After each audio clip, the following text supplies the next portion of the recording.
Welcome to my channel లీలా గన్ని. ఈరోజు నేను చాలా సింపుల్గా దమ్ బిర్యానీ ఎలా చేయాలో చూపించబోతున్నానండి. ప్రతి ఒక్కరు చాలా ఈజీగా మన ఇంట్లో చేసుకోవచ్చు.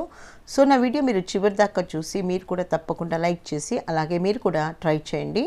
నేను ఇక్కడ 1 kg చికెన్ తీసుకున్నాను. 1 kg చికెన్కి మీరు టేస్ట్కి సరిపడా అంత ఉప్పు వేసుకొని 2 టేబుల్ స్పూన్లు అంతా పైన తీసుకున్నానండి ఉప్పు. అలాగే 2 టేబుల్ స్పూన్ల కారం, 1 టేబుల్ స్పూన్ అంత పసుపు వేసి అల్లం వెల్లుల్లి పేస్ట్ కూడా 2 టేబుల్ స్పూన్లు వేసాను. అలాగే 2 టేబుల్ కప్పులంతా పెరుగు వేసి కొంచెం ఆయిల్ వేసుకొని ఒక 3-4 టేబుల్ స్పూన్ల ఆయిల్ వేసుకొని ఇలా మ్యారినేట్ చేసుకోవాలి. ఈ మ్యారినేట్ చేసుకున్న ఈ చికెన్ని మినిమం మనం 20 మినిట్స్ దాకా పక్కన పెట్టుకోవాలి. అది టైం లేకపోతే కనీసం 10 నిమిషాల పాటన పక్కన పెట్టుకోండి. ఇప్పుడు గిన్నె తీసుకొని హోల్ గరం మసాలా వేసుకోవాలి. అలాగే దీంట్లోకి ఉప్పు నీరు ఎలా ఉంటుందో అంత టేస్ట్కి సరిపడేంత ఉప్పు వేసుకుంటే సరిపోతుందండి. సో ఉప్పు వేసుకొని తర్వాత దీన్ని రోలింగ్ బాయిల్ వచ్చేదాకా మనం దీన్ని పక్కన పెట్టుకోవాలి. దాంతోపాటు ఇప్పుడు దీంట్లోకి ఒక 2 టేబుల్ స్పూన్ల నూనె వేస్తే అన్నం అంటుకుంటూ ఉంటుంది. ఇప్పుడు గిన్నె తీసుకొని దీంట్లోకి ఒక 1/2 కప్ అంత నూనె వేసుకొని దీంట్లోకి సన్నగా ఇలా స్లైసెస్ చేసుకున్న ఆనియన్స్ వేసుకొని ఈ ఆనియన్స్ అంతా బ్రౌన్ వచ్చేదాకా మనము బాగా ఫ్రై చేసుకోవాలి. ఇలా ఆనియన్స్ అంతా బ్రౌన్ వచ్చాక దీంట్లో కొన్ని ఆనియన్స్ మాత్రం పక్కన తీసి పెట్టుకున్నాము. తర్వాత మిగిలిన ఆనియన్స్లోకి మనం మిగతా మసాలా అంతా వేసుకున్నామండి. సో ఇప్పుడు దీంట్లోకి హోల్ గరం మసాలా అంతా మరి చెక్క, లవంగం, యాలకులు, పలావ్ ఆకు, షాజీరా వేసేసుకొని ఈ స్పైసెస్ అంతా నూనెలో కొంచెం బాగా వేగాలి. ఇలా వేగాక దీంట్లోకి మనం 1 టేబుల్ స్పూన్ పైన అంత లేదా 1.5 టేబుల్ స్పూన్ మినిమం పైన వేసుకోవాలి. సో ఇలా వేసుకున్న దీంట్లోకి మనము బాగా ఇలా ఫ్రై చేసుకోవాలి. ఇలా నూనెలో బాగా అల్లం వెల్లుల్లి పేస్ట్ వేగాక దీంట్లోకి మనం పుదీనా ఆకు అలాగే బాగా కడుక్కొని పెట్టుకున్న కొత్తిమీర కూడా వేసుకొని ఇది బాగా నూనెలో వేగాలి.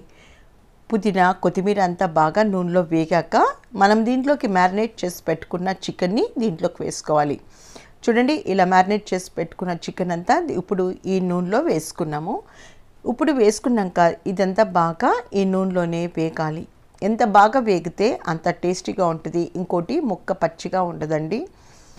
సో ఇది ఒక హింట్ అండి. చికెన్ బిర్యానీలో పచ్చిగా ఉంటుంది ముక్క. ఒక్కసారి బిర్యానీ బాగున్నా అలా లేకోకుండా ఇక్కడ కొంచెం సేపు ఫ్రై చేసుకుంటే ముక్కని బాగా టేస్టీగా ఉంటుంది. ఇలా మూత పెట్టేసి చూడండి, ఇప్పుడు ఉడికింది కదండి. సగం ఉడికాక దీంట్లోకి ఒక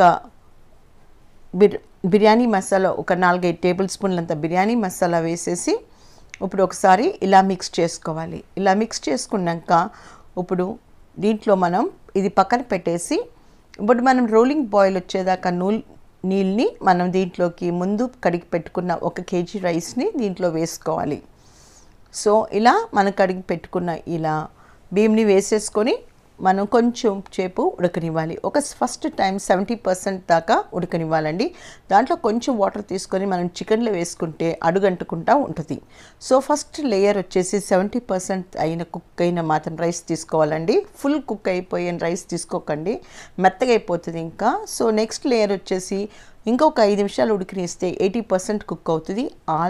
ఆ రైస్ తీసుకొని నెక్స్ట్ లేయర్గా వేసుకోవాలి. ఇంకా తర్వాత ఇప్పుడు మరియు ఒక 5 నిమిషాలు ఉడికిచ్చాక నియర్లీ 90% దాకా కుక్ అయిపోయి ఉంటుంది రైస్.